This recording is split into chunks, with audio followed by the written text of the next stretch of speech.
So why in the world did I come to Rocky Mountain National Park to talk to you today about disaster recovery? Could it be that I simply wanted to get my boss to pay for my mileage up here? Most likely. But in addition to that, there's really kind of an important point that I wanted to make that this venue really illustrates. So a lot of times when we talk about disaster recovery, we're really thinking about how do we go and get our systems back up and online. We're thinking about things like RPO, minimizing the amount of data loss that we're going to have, or RTO, talking about how quickly we're going to get these systems back up and online. But equally as important to that is, can the users access the system? So maybe your disaster isn't the actual loss of the data center itself, but network connectivity. You had an individual with a backhoe cut fiber, backhoe Bob. That is way more common than you would think. You think you have multiple diverse paths of fiber, but at some point things recombine, something gets cut, and you're down. Well, the reason I'm here today and I'm talking about this is right now I've got 300 megabits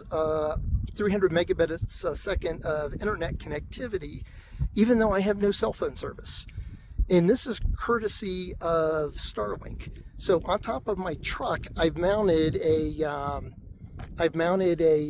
Starlink mini dish, and I'm getting about 300 megabits per second download speed, about 120 megabit upload speed, and 20 milliseconds latency. I even get the speed when I'm going about 70 miles an hour down the road. Just fantastic solution. It's a really cheap, inexpensive solution, and makes all the difference in terms of actually getting and maintaining that connectivity. Give me just a second and I'll show you the dish itself.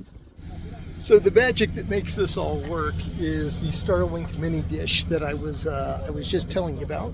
Give me a second and I'll let you take a look at it. So this little dish sitting here on my truck, it is currently magnetically attached to it. Basically keeps me connected whether I'm on the top of the mountain, I'm going through the middle of a canyon, or I'm driving 70 miles an hour down the interstate. It's because of the density of the satellites that are there now.